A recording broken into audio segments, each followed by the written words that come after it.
Chicos, ¿están por ahí? Sí, estamos. Hola, doctor. ¿Cómo les va? ¿Cómo están?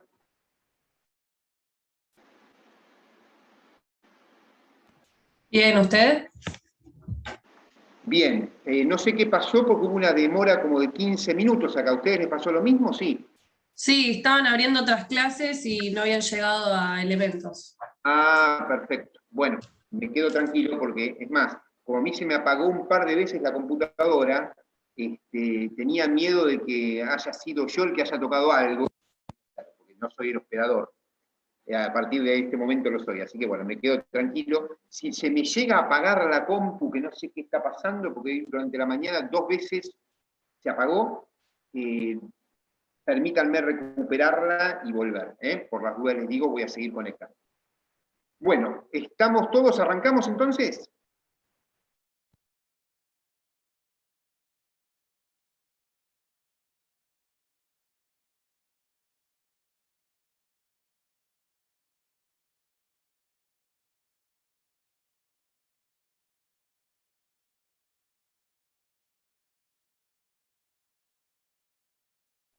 Se pausó, profe.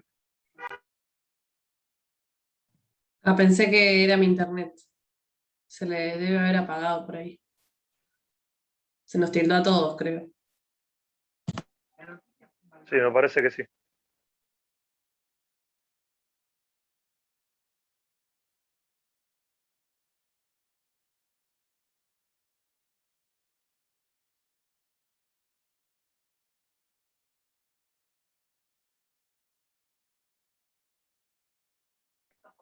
¿Qué hacemos? ¿Salimos y volvemos a entrar?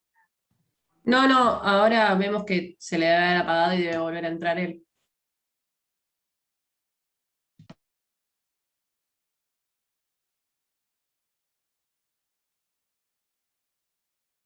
Igual internet anda malísimo estos días. Yo vivo acá por cerca del centro, malísimo.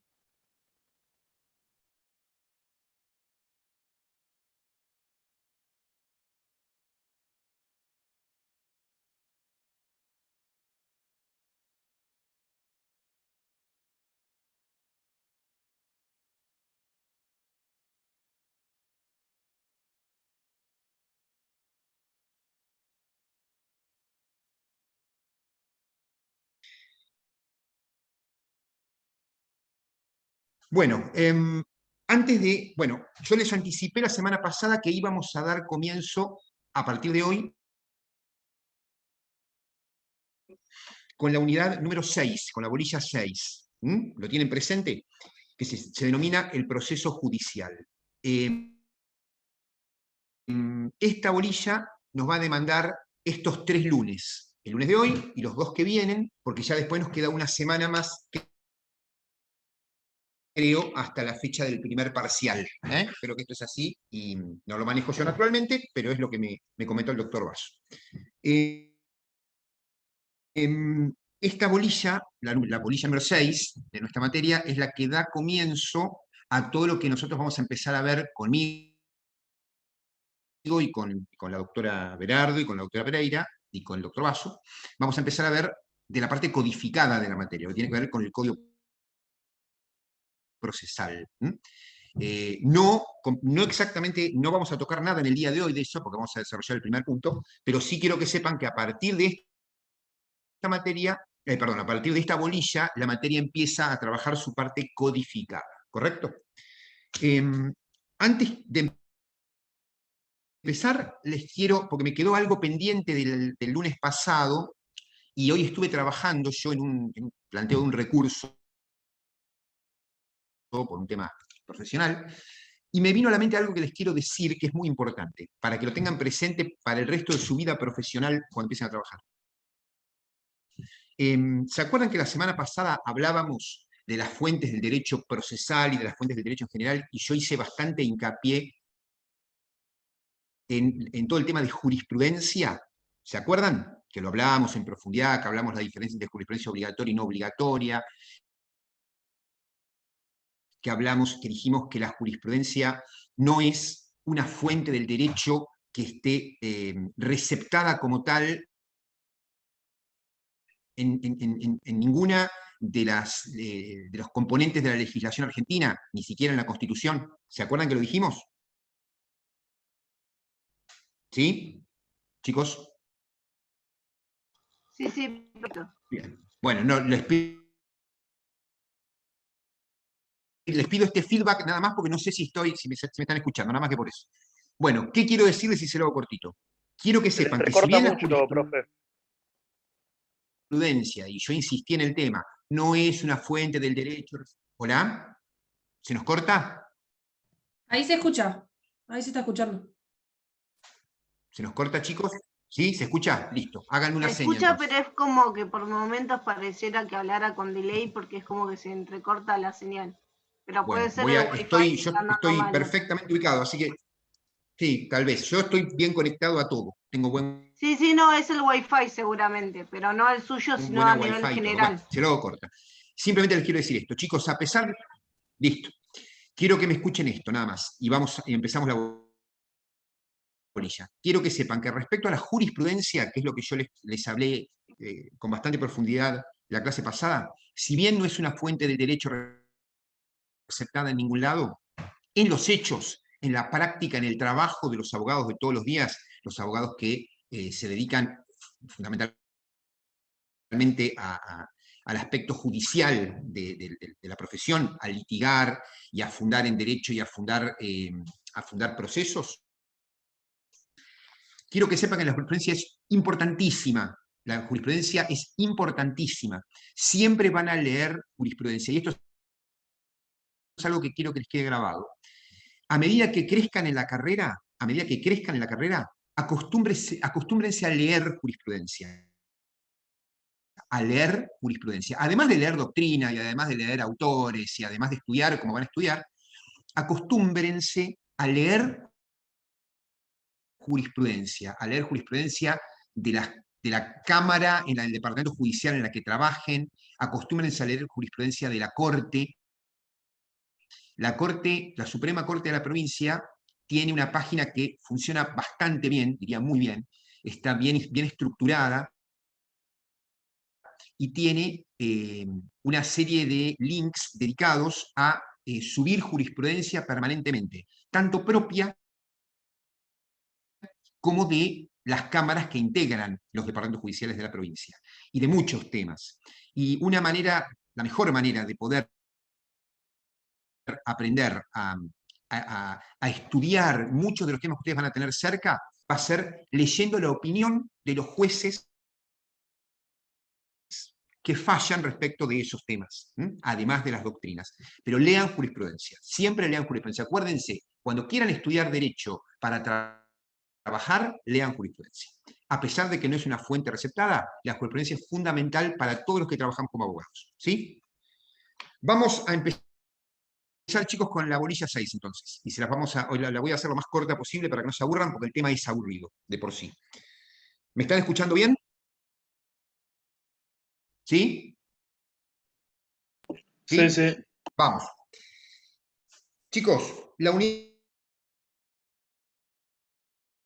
6 se denomina el proceso judicial. Vamos a trabajar hoy sobre el punto 1, nada más, solamente el punto 1. Concepto, finalidad y algo que es sumamente aburrido, naturaleza jurídica del proceso y teorías.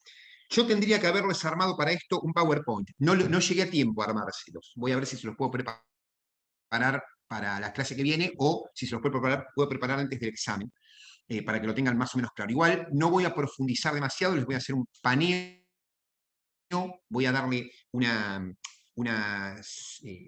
digamos, una breve introducción a cada una de las 4 o 5 teorías que hay, y nada más. Voy a hacer hincapié un poquito más en una, que el doctor Basso me pidió, por favor, que le dé un poquito más de profundidad, y el resto conózcanlas y nada más. Cuando ustedes se acuerdan que nosotros, cuando empezamos a trabajar la unidad 1, que era la regulación jurídica del proceso, que es la unidad que los introdujo a ustedes en la materia, yo hice todo un raconto de cuáles eran las acepciones en español de qué hablábamos cuando hablábamos de proceso. ¿Se acuerdan que fuimos al diccionario, que buscamos las definiciones de proceso en el diccionario, después profundizamos un poquitito más con respecto a cuáles eran las excepciones jurídicas de la palabra proceso, y nos anticipamos de alguna manera en aquel momento a lo que tenemos que ver ahora, porque el desarrollo del programa nos lleva a proceso judicial concepto. Cuando nosotros hablamos en aquel momento de proceso, yo traté de darles un panorama general desde lo que era la definición global del proceso, como una concatenación de sucesos físicos, químicos o biológicos que prosperan hacia un fin para luego terminar y obtener así ciertas conclusiones. Eso nosotros después, si ustedes recuerdan, que lo llevamos al concepto de proceso judicial. Y hablamos de proceso judicial y yo les di dos definiciones de proceso judicial, una de ellas, que para mí era la más acertada, la más comprensiva, que era de Palacio, y otra, que era la de Gossaini, que a mi criterio adolecía de alguna falencia en su contenido. Por las dudas las vamos a recordar, porque estamos hablando de proceso judicial concepto, punto 1 del programa. La definición que habíamos dado de Palacio, que era la que a mí me gustaba, era la de conjunto de actos recíprocamente coordinados entre sí, de acuerdo con reglas preestablecidas, que conducen a la creación de una norma individual destinada a regir un determinado aspecto de la conducta de los sujetos ajenos al órgano, que han requerido la intervención de este en un caso concreto, así como la conducta de los sujetos ajenos al órgano frente a quienes se ha requerido esa intervención. No se las voy a dictar porque ya se las dicté la vez pasada, ya la deben tener, está en Palacio. Esa definición de proceso judicial era una definición completa, a mi criterio, porque involucraba claramente las tres patas de la teoría general del derecho procesal: el órgano, la jurisdicción y la acción. Perdón, la jurisdicción, la acción y el proceso. Y les había hablado de la definición de Gossaini, que se asemejaba, pero que a mi criterio adolecía de un problema, que era la que nos guiaba hacia una composición justa de la litis, que para mí sobraba, porque a veces la justicia aparece y a veces no en la definición. La definición de Gossaini era sistema compuesto por una serie de actos derivados de las partes y del órgano jurisdiccional, coordinado entre sí y realizado en forma sucesiva, que tienen como fin fundamental lograr la justa composición del conflicto. Yo les dije que lo de justa composición del conflicto era discutible, ¿se acuerdan? También hicimos una diferencia entre proceso y juicio y entre proceso y procedimiento. ¿Lo tienen presente? Proceso es lo que acabamos de definir, y juicio implicaba la necesaria interconflictividad entre partes, cosa que a veces no sucede, como en los procesos sucesorios o en los procesos voluntarios de otros tipos, y la diferencia entre proceso y procedimiento, porque el procedimiento era el conjunto de pasos que se encuentran desarrollados dentro del proceso y de etapas dentro del proceso para llegar al fin. ¿Se acuerdan que les di el ejemplo de la primera instancia y de la segunda instancia? Y que les di el ejemplo de lo que a mí me pasó en la cátedra un día que fui jurado, etcétera, etcétera. Así que no vuelvo sobre el tema. Bueno, introducido entonces, chicos, el concepto de proceso judicial, que es lo primero que el programa nos pide, vamos a intentar ahora movernos dentro de las pequeñas recomendaciones acerca de la finalidad del proceso. ¿Cuál es la finalidad del proceso judicial? Cuando hablamos de finalidad del proceso judicial, ¿a qué apuntamos? Cuando hablamos en la primera unidad, hablamos de que el proceso judicial era un sistema compuesto de todas las cosas que acabamos de desarrollar y que abrevan finalmente en la obtención de una norma individual llamada sentencia o resolución del conflicto, en la cual intervienen tanto el órgano jurisdiccional como las partes a través de la acción de la pretensión. Si esto es un sistema, tenemos que recordar que ese sistema surge como una necesidad del Estado, esto es importante, necesidad del Estado, porque el Estado está reemplazando la fuerza bruta de las personas. ¿Cómo se solucionaban las cosas en la época de las cavernas o de la ley del talión? Ojo por ojo, diente por diente, se solucionaba a trompadas, a tiros, a golpes o a como fuera. La aparición del Estado de Derecho hizo que el Estado monopolice el poder coercitivo para poder definitivamente encauzar las pretensiones, a veces justas o a veces injustas, de los seres humanos y poder resolverlas, ¿correcto? Entonces, esa prohibición de la autodefensa, que viene de la mano del Estado de Derecho, está entroncada en nuestro sistema judicial, en lo que se llama el principio de legalidad. Ustedes ya vieron derecho constitucional, así que tienen presente que el principio de legalidad está receptado en nuestra Constitución Nacional en su artículo 18. Se los voy a refrescar al solo efecto de que nos quede grabado en la charla. Ningún habitante de la nación puede ser penado sin juicio previo fundado en ley anterior al hecho del proceso, en cuanto a lo que nos concierne ahora, y en el mismo artículo se decreta que es inviolable la defensa en juicio de las personas y de los derechos. Ambos conceptos entroncan el principio de legalidad. Si ese principio de legalidad es inmanente a la noción de proceso, las leyes se deben cumplir. Si las leyes, chicos, se deben cumplir, en el caso en el que alguien las inobserve, que se produzca la inobservancia de las leyes, los jueces, el sistema judicial, a través del proceso judicial, actúa, en el caso del derecho civil y comercial, a pedido de parte, ¿correcto? La parte que considera que alguien ha inobservado una ley debe recurrir a la justicia para requerir la reparación de lo que se considere un daño o el recupero de un crédito o algo parecido. ¿En qué casos no existe la actuación a pedido de parte? Claramente, cuando nos encontramos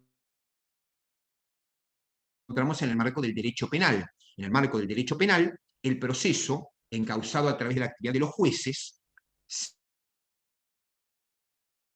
se forma de oficio, ¿correcto? Porque hay muy pocos delitos, merced a los cuales la parte pueda darle impulso,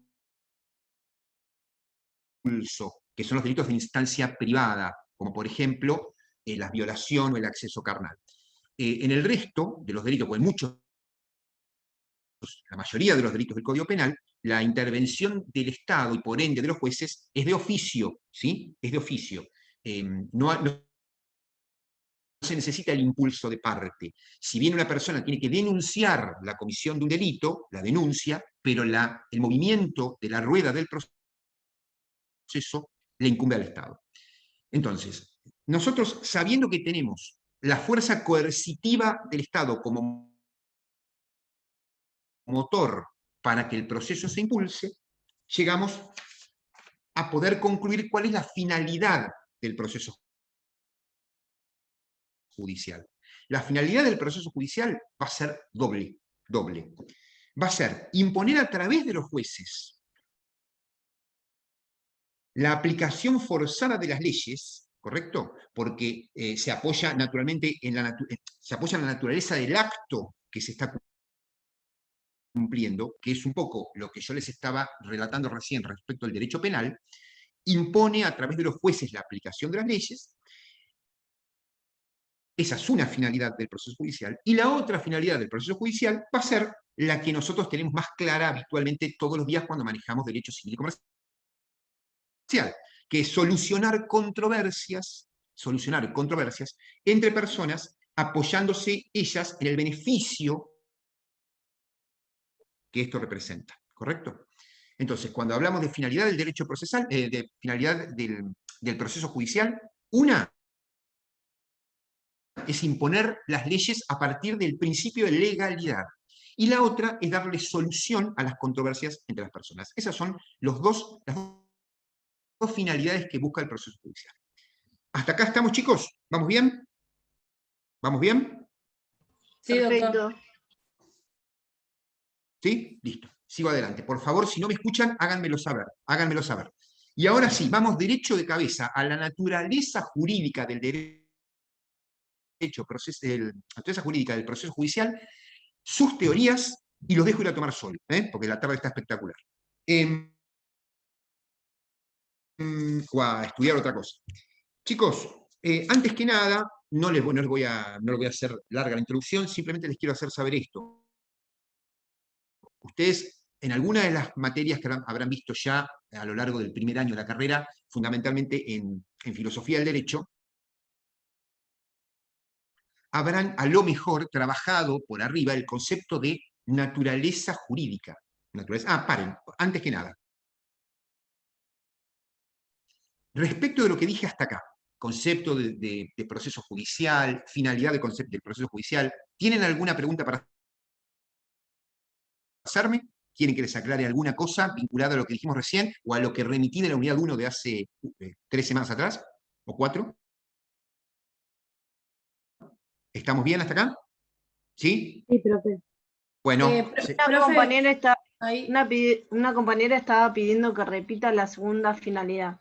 los escucho. Se les Que corta, chicos. Hola. Que una compañera estaba pidiendo que por favor A ver, te escucho. repita las finalidades. Te repito las dos finalidades. La segunda. Les repito las dos finalidades. Las dos finalidades del proceso judicial son, una, imponer a través de los jueces la aplicación forzada de las leyes.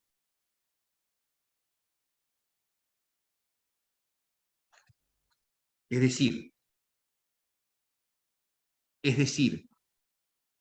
que esa finalidad se apoya en la naturaleza del acto que se cumple. La naturaleza del acto que se cumple. Y les di el ejemplo del derecho penal.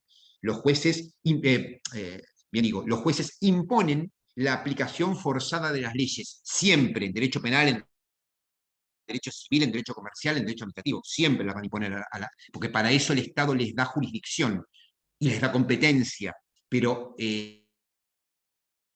se materializa claramente en el derecho penal. Imponen, cuando un juez impone una pena plasmada en el Código Penal,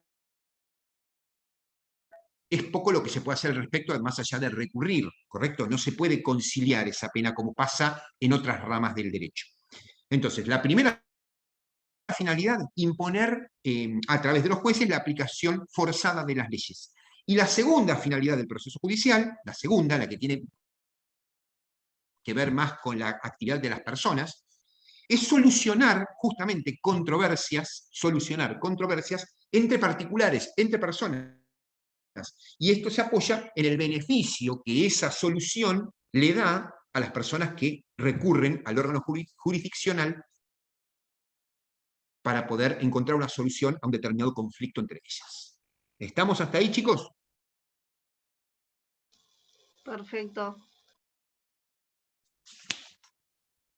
¿Estamos, chicos? Sí, perfecto. ¿Necesitan que repita algo o vamos a la naturaleza jurídica? ¿Vamos? Sí, perfecto. ¿Listo? Vamos. Bueno, naturaleza jurídica del proceso judicial, teorías. Yo les estaba diciendo que habrán visto a lo mejor en filosofía del derecho alguna cosa que les dé la pauta de qué hablamos cuando hablamos de naturaleza jurídica de algo. Porque ustedes me dirán, pero doctor, yo la naturaleza jurídica, naturaleza conozco la naturaleza porque fui a las cataratas del Iguazú, porque caminé por los bosques de Palermo, porque me fui al sur, porque atravesé el África. Eso es la naturaleza, bien, también es naturaleza. Pero cuando hablamos de naturaleza jurídica estamos hablando de una calificación que todos los institutos jurídicos necesitan para poder relacionarse con el sistema en el que están inmersos. Por eso es que siempre van a ver a lo largo de la carrera, se van a hartar y van a resoplar infinidad de veces frente a la necesidad o la obligación de tener que estudiar o leer acerca de la naturaleza jurídica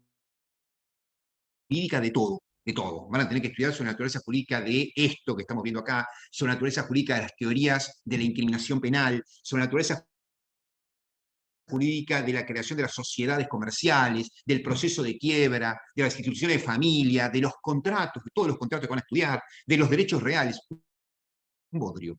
Pero bueno, hace a la formación del abogado, con lo cual les anticipo que esto les va a pasar. Yo voy a tratar de hacérselo lo más liviano posible en este punto. Allanada, que fue la respuestita que yo mismo me quise dar acerca de la naturaleza jurídica, ahora les voy a contar en qué consiste la naturaleza jurídica del proceso judicial, que es lo que nos interesa conocer. ¿En qué consiste estudiar la naturaleza jurídica del proceso judicial? Consiste en resolver, si esto lo quieren anotar, se los dicto, consiste en resolver si la relación que se produce con el encuentro entre las partes ante un juez, díganme cuándo sigo,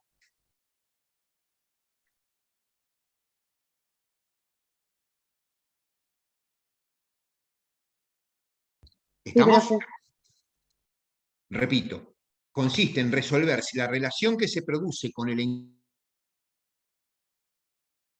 encuentro entre las partes ante un juez es un fenómeno reconocido en alguna de las figuras del derecho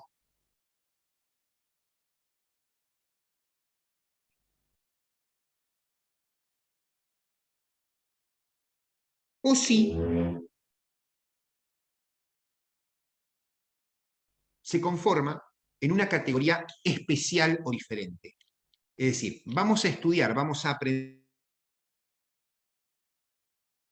un par de cosas acerca de la naturaleza jurídica del proceso judicial para ver si el proceso judicial, advertido como la relación entre el órgano jurisdiccional y las partes que lo van a buscar, entra en algunas categorías. Sí. Párrafo, ¿lo podría repetir, por favor? Te escucho. El último párrafo, La repito de la definición. La repito de corrido.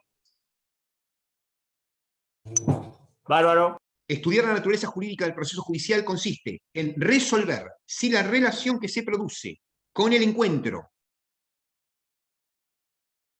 entre las partes ante un juez, ¿sí?, es un fenómeno reconocido en alguna de las figuras conocidas del derecho, o si es una categoría diferente, una categoría especial. Eso vamos a estudiar cuando ahora hablemos de la naturaleza, de las distintas teorías acerca de la naturaleza jurídica del proceso judicial. ¿Hasta acá estamos? Perfecto. ¿Estamos, chicos? Sí, perfecto. Vamos. Bueno, las teorías acerca de la naturaleza jurídica del proceso judicial se engloban en dos grandes grupos. Las teorías privatistas y las teorías publicistas. ¿Correcto? Las privatistas y las publicistas. Las privatistas son dos. Las publicistas son 4 o 5. Las privatistas se las voy a nombrar, se las voy a describir, pero están totalmente superadas por la doctrina y por el estudio que se hizo a lo largo de estos, fundamentalmente los últimos años, acerca de la teoría del derecho procesal. Así que las dos doctrinas privatistas que les voy a mencionar son solamente un dato histórico, digamos, porque ya nadie las considera para poder hablar del proceso judicial o su naturaleza jurídica en el derecho moderno, ¿correcto? teorías privatistas de la naturaleza jurídica del proceso judicial. Son dos. La que considera al proceso judicial como contrato y la que considera al derecho, al proceso judicial como cuasi contrato. Como contrato y como cuasi contrato. ¿Estamos hasta ahí?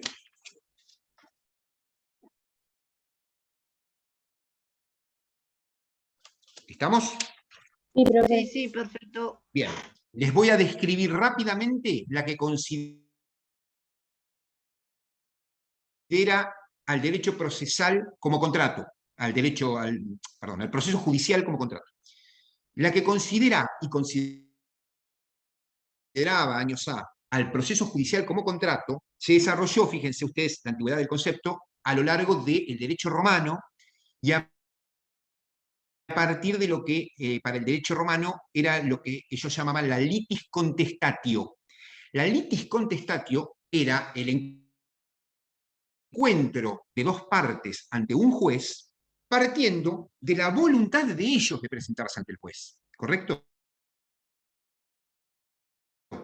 Es decir, el juez, que no era un juez, era un pretor, las partes concordaban, llegaban a un acuerdo, por eso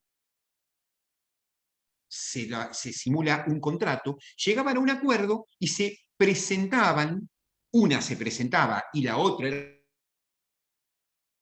conminada a hacerlo para tratar de arreglar una determinada controversia frente al pretor. Entonces, esto, para los romanos, la mejor manera de asimilarlo como naturaleza jurídica a algo conocido era un contrato. Por eso que la llamaron teoría privatista de la naturaleza jurídica con una similitud contractual. ¿Cuál es la crítica que se le hizo a esto y que la dejó de lado automáticamente? Es que naturalmente las partes no contratan nada, no hay un acuerdo de voluntades para ir a ver a un juez para que ese juez nos ayude a resolver algo, ni aún en Roma. Una persona iba a ver al pretor porque alguien le debía algo y las fuerzas romanas iban a buscar al presunto deudor, lo traían de las orejitas y le decían, muchacho, vení acá y contame por qué no pagaste. Así que no había una voluntad acordada entre las partes para presentarse al pretor, con lo cual contrato no había, ¿correcto?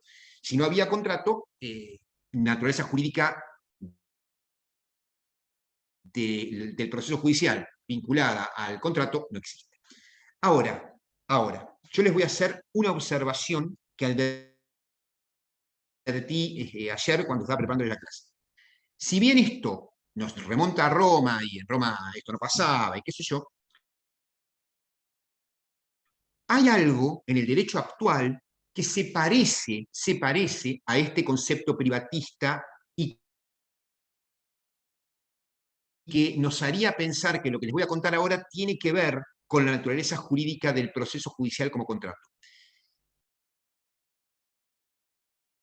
Cuando nosotros firmamos un convenio cualquiera, vamos a suponer un convenio de locación, un contrato de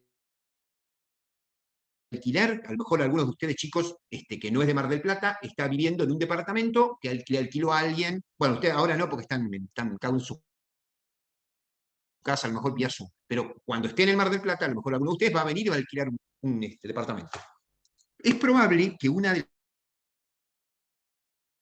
las cláusulas finales del contrato, que es aquella en la que se pacta la jurisdicción frente a la cual las partes, si se presenta un conflicto, van a dirimir ese conflicto y van a decir cuál es el juez del departamento, no el juez, cuál es el departamento judicial en el cual van a litigar, si tienen que litigar, pueden suplir esa cláusula de prórroga de jurisdicción por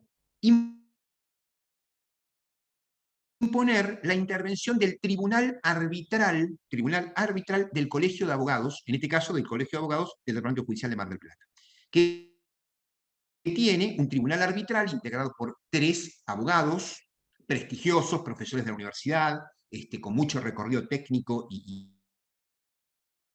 profesional en la materia, amigos personales además, que se van a sentar frente a las partes y van a intentar ayudarlos a resolver el conflicto, y si lo resuelven van a dictar lo que se llama un laudo arbitral.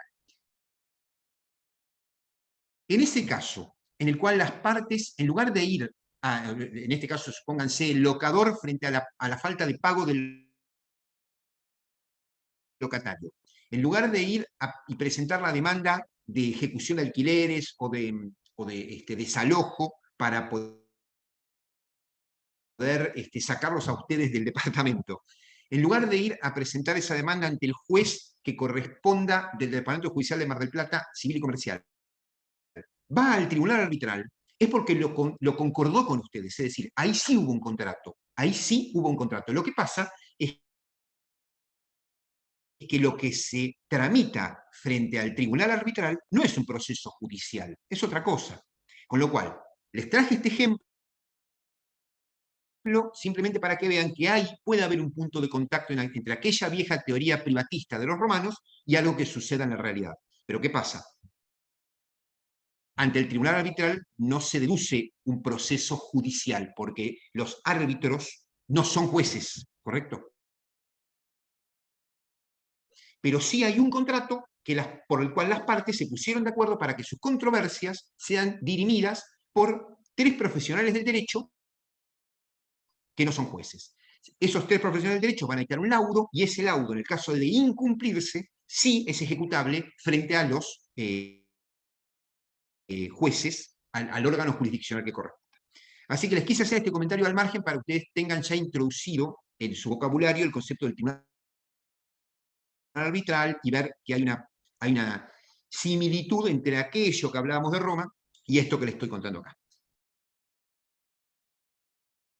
Vamos a la segunda teoría privatista de la naturaleza jurídica del proceso judicial. La primera es la que asemeja al proceso judicial con el contrato, como les dije, y la primera y la segunda es la que lo asemeja con los cuasicontratos.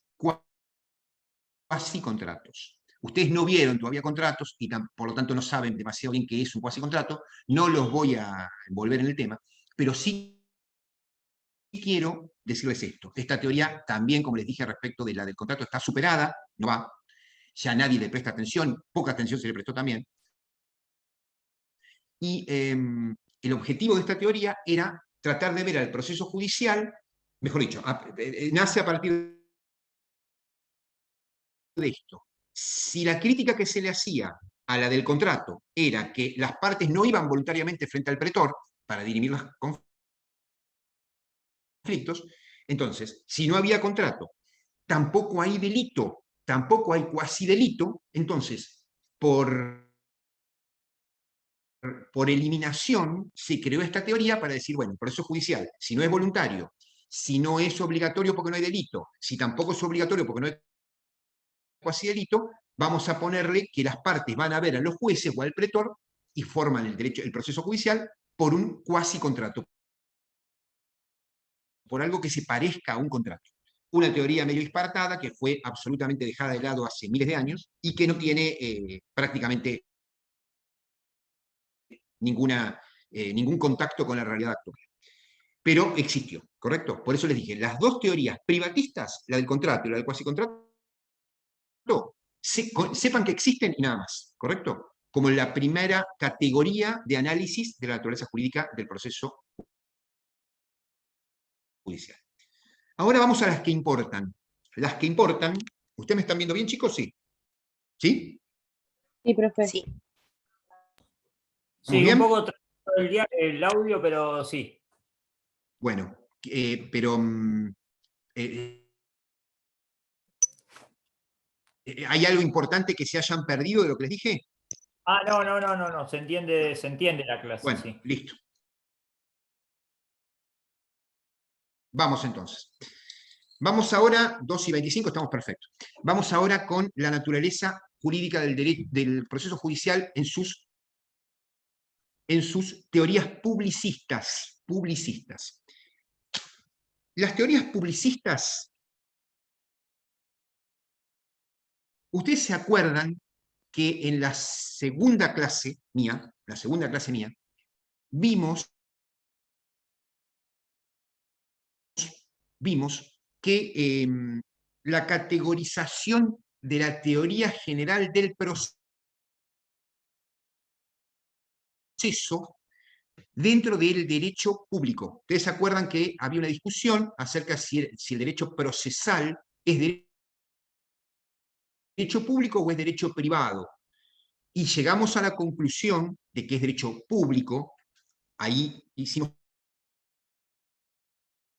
hincapié en lo que nos enseñaba Gossaini, ustedes lo tienen presente porque lo vimos claramente, igual lo van a repasar para el examen. Hicimos hincapié en eso porque dijimos que el derecho procesal es derecho público, porque el método disciplinado que sigue para su estudio responde a la posición del órgano, parte del órgano jurisdiccional, frente a las partes. Y el órgano jurisdiccional representa al Estado, y el Estado, naturalmente, queda inmerso dentro del derecho público.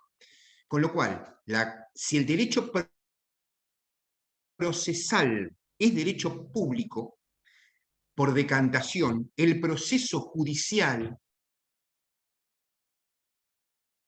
y su naturaleza jurídica van a ser mucho más comprensivos de teorías publicistas que lo involucren con el derecho público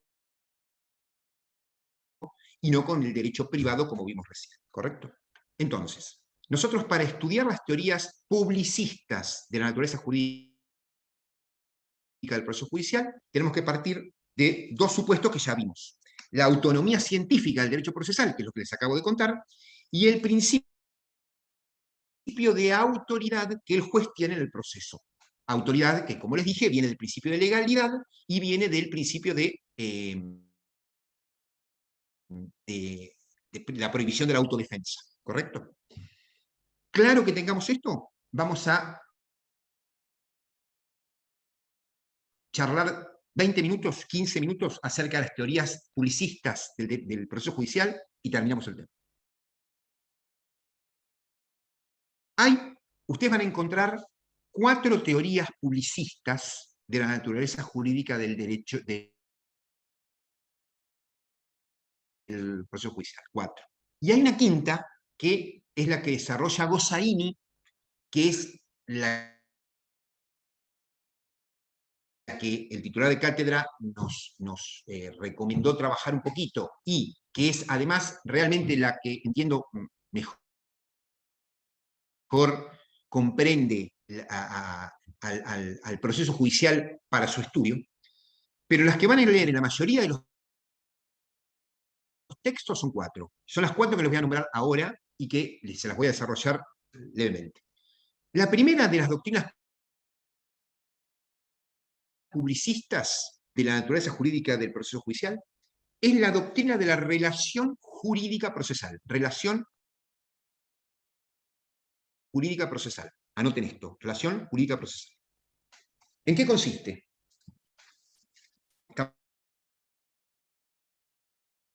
¿Estamos bien hasta ahí?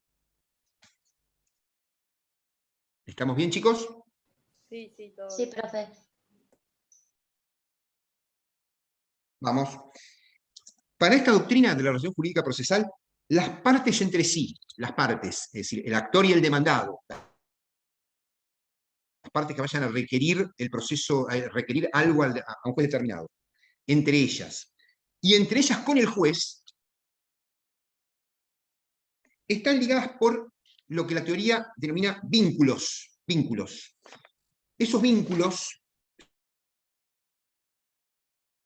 son complejos de derechos y de deberes de los cuales está hecho ese proceso civil. A ver, nosotros en cualquier proceso vamos a tener derechos y vamos a tener obligaciones de carácter procesal. Vamos a tener derecho a peticionar y vamos a tener obligaciones de cumplir plazos, por darles ejemplos. Todos esos derechos y esas obligaciones vinculadas como complejo, hacen que esta teoría advierta que un proceso judicial es visto como una relación jurídica procesal entre todas las partes que integran el proceso judicial, es decir, entre las partes entre sí y entre las partes con el juez y del juez para con las partes. si se lo imaginan como algo, es como una autopista que va y viene, ¿correcto? Las partes piden, las contrapartes contestan, el juez resuelve, el juez corre traslado, es decir, le dice a una parte que conteste lo que la otra propone o lo que la otra dispone, le ordena a un perito determinada cosa, le exige a un determinado organismo administrativo que conteste determinado informe. Todo ese manejo que se da desde dentro de un proceso de que empieza hasta que termina, para esta teoría es una relación jurídica procesal. Quien mejor la desarrolló esta teoría es un procesalista italiano, que ustedes lo van a ir viendo a lo largo de la carrera 1000 veces, que se llama Giuseppe Chiovenda. Giuseppe Chiovenda. Chiovenda hablaba de esta relación procesal y la desarrollaba a partir de la complejidad que tiene por la cantidad de vínculos que se generan entre sí, entre las partes y con el juez, de la autonomía que estas relaciones jurídicas entre las partes toman dentro de ese proceso, porque solamente están dentro de ese proceso y nada más, por eso es autónoma, y naturalmente encausadas dentro del derecho público, por lo que dijimos hace un ratito, porque todo lo que tiene que ver con la teoría general del proceso tiene que ver con derecho público. Entonces, para esta teoría de la relación jurídica procesal, el proceso judicial es un complejo de derechos y obligaciones entre las partes que lo integran y entre el juez con las partes. Chiovenda. ¿Está clara la primera teoría? ¿Está clara, chicos? Como relación Perfecto. jurídica. Sí, sí, ¿Sí? sí. ¿Cuál es la crítica? Vamos a pegarle. Vamos a pegarle a esta teoría, a esta primera teoría. La crítica que se le ha hecho es que en derecho procesal se habla de relación jurídica como vínculo que une entre sí los diversos actos procesales y no a las partes y al juez entre sí. Es decir, para el derecho procesal, y esa es la crítica que se le hace a esta teoría, lo que se vincula no son las partes y el juez, lo que se vinculan son los diversos actos procesales que se contienen dentro de un proceso judicial. Esto tiene que ver directamente con lo que vamos a ver un poquito más adelante, no hoy, y a lo mejor no conmigo, pero sí en la parte, cuando empezamos a mirar el código, porque los actos, el Código Procesal Civil y Comercial, todos los códigos procesales civiles y comerciales contienen un capítulo expreso que se llama actos procesales. Entonces, cuando vean cuáles son los actos procesales, van a darse cuenta de que todos esos actos procesales vinculados entre sí son los que en realidad le dan cuerpo al proceso. No es la relación entre las partes con el juez y el juez con las partes.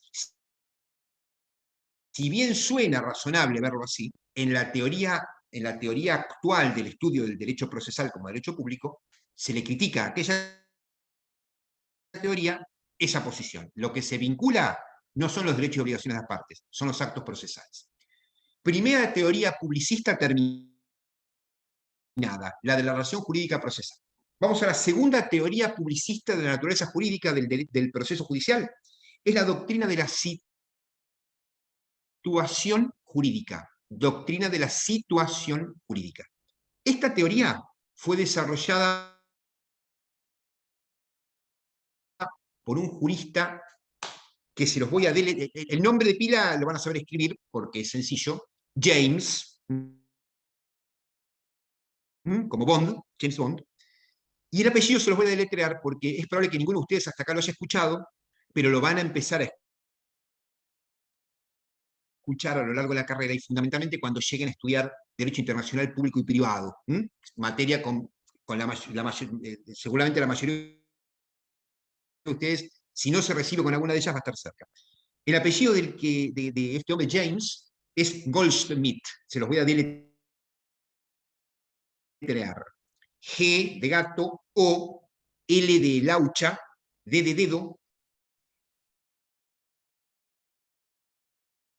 S, C, H, M de mamá, I latina, D de dedo, T de tapa. James Goldschmidt, ¿correcto? Si yo mal no recuerdo era alemán.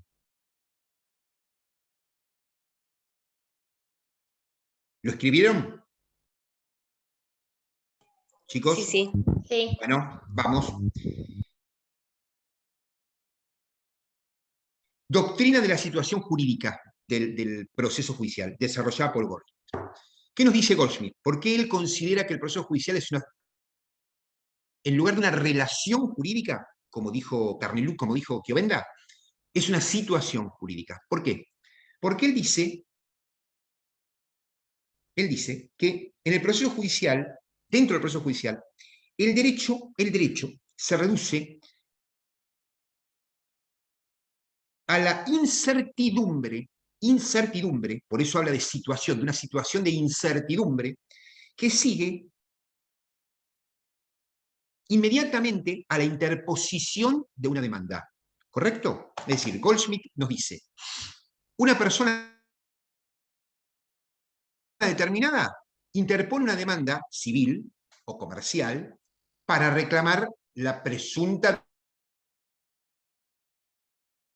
violación de un determinado derecho, para reclamar el cobro de una suma que se le deba, para reclamar un alquiler, para reclamar una paternidad, para lo que fuera.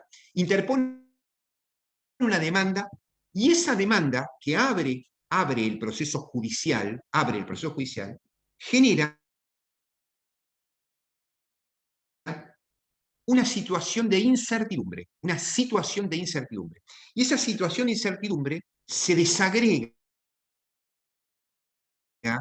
en tres aristas, En el análisis de las posibilidades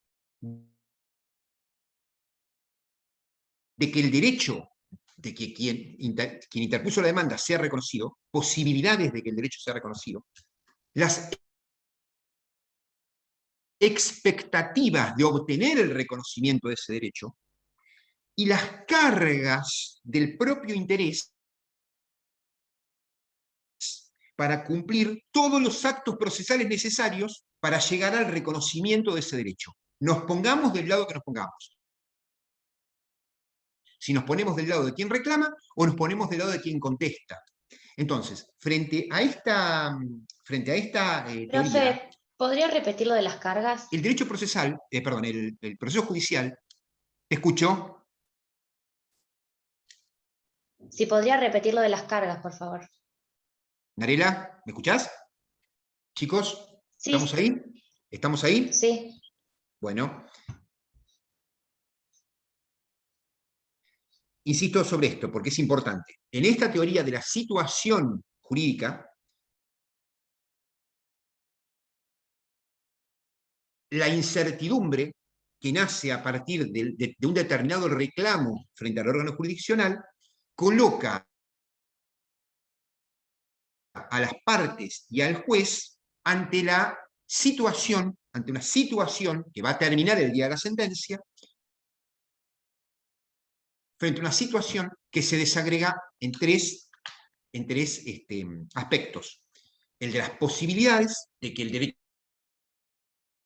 me sea reconocido, la expectativa que tenga yo de que ese derecho sea reconocido, o insisto, si contesto la demanda de que el derecho del otro no sea reconocido, y las cargas que ambas partes, de un lado y del otro, tienen en su propio interés para llevar adelante los actos procesales que hagan que el derecho de uno sea reconocido o el derecho del otro sea reconocido. ¿Está? Por eso, para Goldschmidt, no puede hablarse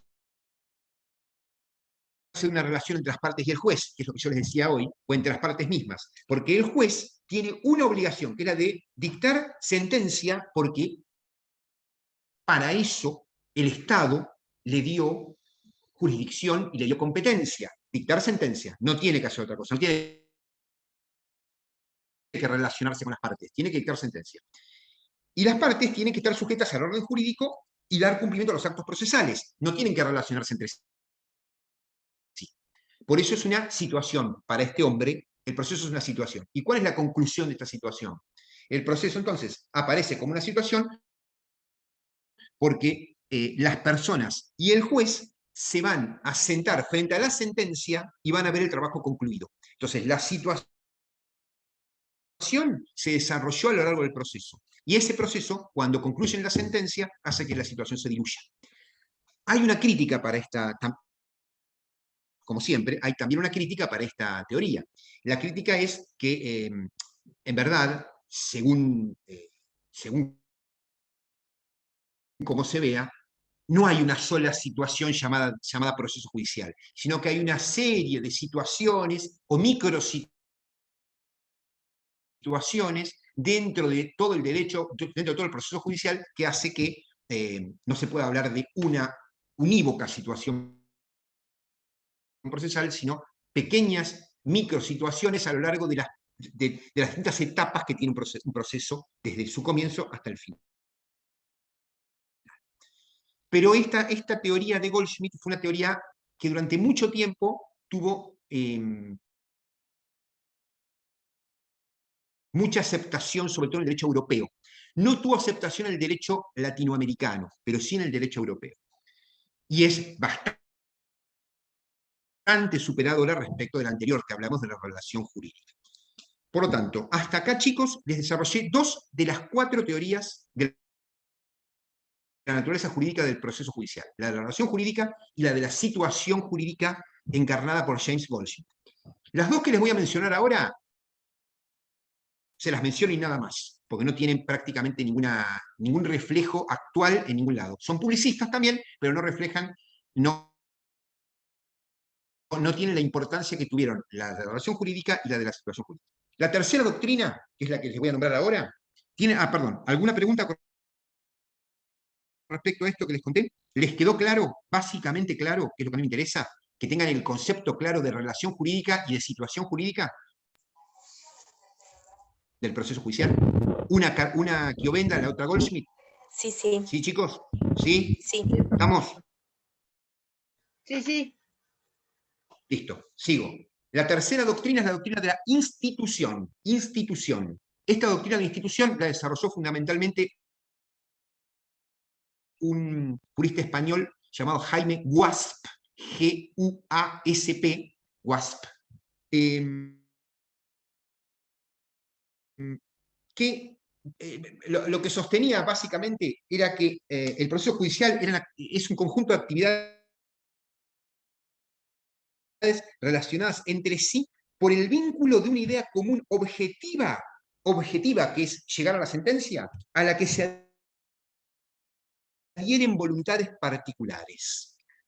Bastante extraña, no dice nada más que esto, no la explica mucho más que esto. Yo estuve leyendo un ratito 3 o 4 autores, además de él, para ver si podía hacerles entender algo más, pero yo mismo no la pude entender. No entiendo demasiado bien a qué se refiere Guasp cuando habla de que el proceso judicial es un conjunto de actividades relacionadas entre sí por el vínculo de una idea común, objetiva, la de la institución, a la que se adhieren voluntades particulares. Si bien lo mejor que tiene esta teoría es el título. ¿Saben por qué? Porque el título, Doctrina de la institución, del proceso judicial como institución, es la que mejor refiere al carácter público del proceso judicial. Y eso es lo bueno que tiene, y en eso, esa es el reconocimiento que le da Hossaini a esta teoría, el único. Le dice, mira, no se entiende demasiado, pero sí el título, al llevarlo al concepto de instituto, cuando uno piensa en un instituto, piensa en el Estado, y si pensamos en el Estado, pensamos en derecho público. Por ende, la doctrina de la institución del proceso, de la naturaleza jurídica del proceso judicial, refiere a que el proceso judicial está visto como un instituto del derecho público. Con eso terminamos y no lo jodemos más. Cuarta doctrina, última doctrina antes de la que más me interesa, la doctrina del servicio público, del proceso judicial como servicio público. Esta doctrina fue desarrollada por juristas españoles fundamentalmente, de raigambre administrativista, y ve al proceso judicial simplemente como un acto administrativo derivado del Estado. Es decir, nada más que eso. Una teoría que lo enmarca naturalmente dentro del derecho público, es publicista porque lo ve como un desprendimiento del carácter administrativo de los actos del Estado, pero ustedes saben que en realidad el derecho administrativo tiene que ver con todo aquello que emane del Poder Ejecutivo, no tiene nada que ver con el proceso judicial. El proceso judicial, si bien tiene una rama, que es la rama contencioso administrativo, tiene sus propias normas, con lo cual no tiene nada que ver con el derecho administrativo. Así que el concepto de la doctrina del servicio público, mirando a la naturaleza jurídica del proceso, es simplemente verlo como un desprendimiento burocrático de las actividades del Estado. Nada más que eso. Estas son las 4 teorías más desarrolladas respecto a la naturaleza jurídica del proceso judicial. La relación jurídica, la del servicio público, la de institución y la de Goldschmidt, que es la de la situación jurídica. Para terminar, y estamos bárbaros, para terminar, simplemente les voy a comentar cuál es la doctrina que desarrolla a grosso modo y que a mi criterio mejor enmarca el proceso judicial en general, que es la que desarrolló Hossaini, que es la que advierte que la naturaleza jurídica del proceso judicial es la de las garantías. Garantías. El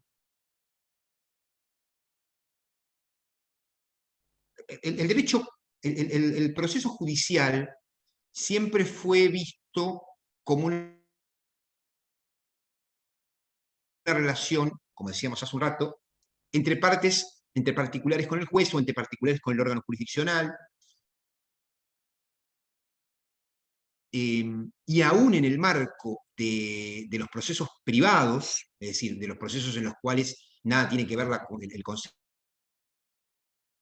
del derecho penal, en el que se discuten circunstancias completamente privadas, se trajo a colación a lo largo de los años la constitucionalización de este proceso, es decir, apareció el reconocimiento internacional en prácticamente todas las legislaciones del mundo en los que prima el Estado de Derecho, apareció el reconocimiento de la existencia del concepto de derechos humanos.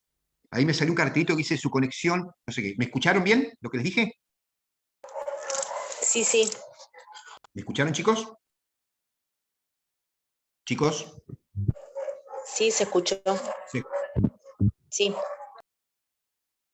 Se escuchó todo, fantástico. Aparece el concepto y el reconocimiento de la existencia de los derechos humanos. El reconocimiento de la existencia de los derechos humanos como categoría independiente, hace que se pueda hablar del proceso judicial y de su naturaleza jurídica como una garantía para que todos aquellos que tengamos la necesidad de recurrir al órgano jurisdiccional para peticionar, para defendernos, para requerir lo que necesitemos, tengamos acceso a lo que el artículo 18, que les leí hace un rato, nos establece dentro del principio de legalidad como debido proceso o proceso debido. Veámoslo de un lado y del otro. Como debido proceso en los términos puramente exegéticos de la Constitución, o como proceso debido, como proceso bien desarrollado. Un proceso judicial bien desarrollado es aquel que tutela, que le permite tutelar a los habitantes de una comunidad determinada, tutelar todas las garantías constitucionales y supraconstitucionales, inclusive cuando hablamos de los pactos de derechos humanos a nivel internacional, tutelar todas las garantías que una determinada comunidad reconozca como tales en un tiempo determinado, ¿correcto? No olvidemos, yo creo que ya este ejemplo se lo cité en algún momento, nosotros seguimos viendo naturalmente como una barbaridad la lapidación creo que de mujeres en el Medio Oriente frente a determinadas circunstancias, cosa que nos parece un horror, es un horror, no nos parece, es un horror, y sin embargo ellos no lo ven así, porque para esa comunidad todavía la lapidación de una persona, el castigo a través de llenarle la cabeza de piedras a una persona, es algo que no los horroriza, no lo advierten como una violación al derecho humano concebido. En cambio nosotros, gracias a Dios, sí, nosotros y la mayoría de las civilizaciones occidentales sí. Entonces, por eso insisto en que el concepto de proceso judicial como garantía es una definición de naturaleza jurídica que nos involucra a nuestras comunidades occidentales en estos tiempos, gracias a Dios, y frente a estas condiciones en las que vivimos, ¿correcto? Todos aspiramos a que fuera de otra manera, pero lamentablemente hay comunidades que no lo ven así. Pero me parece que esta forma de ver al derecho, al proceso judicial como como la última defensa de las garantías de todos aquellos que tenemos que recurrir en algún momento a cualquier tipo de proceso, es la mejor manera de verlo, es la mejor manera de advertir cuál es la naturaleza jurídica. No es un contrato, no es un cuasicontrato, podría ser una relación jurídica, podría ser una situación jurídica, podría ser un servicio público, podría ser una institución. Está bien, puede haber quien la apoye y quien no, pero la teoría general del derecho procesal moderno, contemplado desde nuestro punto de vista occidental, sin lugar a dudas, refiere a que la mejor manera de vincular a un proceso judicial con cualquier categoría del derecho, ¿se acuerdan que hablamos de naturaleza hoy? ¿En qué consiste la naturaleza jurídica de algo? Es vincularlo con alguna categoría, es vincularlo a la categoría vinculada con las garantías constitucionales. El derecho, el proceso se constitucionalizó. Al constitucionalizarse, al incorporar nosotros a partir del año 94, de 1994, los pactos supraconstitucionales a las categorías dentro de la Constitución, Pacto de San José de Costa Rica, Pacto de Derecho del Niño, infinidad de pactos que se incorporaron a nuestro tratado constitucional, hace que nuestros procesos queden hoy definitivamente categorizados como garantías para que esos derechos humanos siempre queden protegidos, aún en los procesos más chiquititos, aún en los procesos más pequeños y más cortos. Con esto, chicos, les doy el punto final para este aburrido tema de la naturaleza jurídica del proceso judicial y sus teorías. ¿Hay alguna pregunta que ustedes quieran hacerme? Yo voy a tratar de subir en esta semana un pequeño resumen al aula para que lo tengan, para que lo adviertan, pero creo que fui bastante esquemático en poder seguir esta línea de reforzar estas cosas para que ustedes lo tengan claro. Recuerden hacer hincapié de todas las que desarrollamos, la más importante de las clásicas, que es la de la situación jurídica, la desarrollada por Goldschmidt, y en el derecho actual y en la manera de ver actual del derecho procesal, la que hablamos recién de Hosseini con respecto a la naturaleza jurídica del proceso como garantía. ¿Alguna pregunta? ¿Algo que me quieran comentar? ¿Nada? ¿Estamos bien? Profe. Bueno, si estamos bien, entonces, ¿está todo bien, chicos? ¿Sí? Sí, todo perfecto. Gracias, profe. Bueno, bárbaro. Entonces nos preparamos, tomamos carrera para la clase que viene, el lunes que viene, vamos a empezar a hablar del objeto del proceso, la acción, concepto, teorías de la acción como derecho y como pretensión, bueno, largo. Así que se los voy a preparar y vamos a ver si entre la clase que viene y la tercera terminamos Doctor, una Tenemos bien la consulta, unidad para prepararnos para el parcial. ¿Ok? una Sí. pregunta.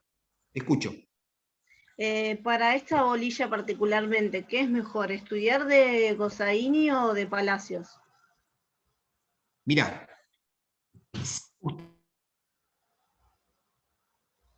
yo les propongo para esto que busquen en internet, porque está, a lo mejor ya lo bajaron, en PDF. Yo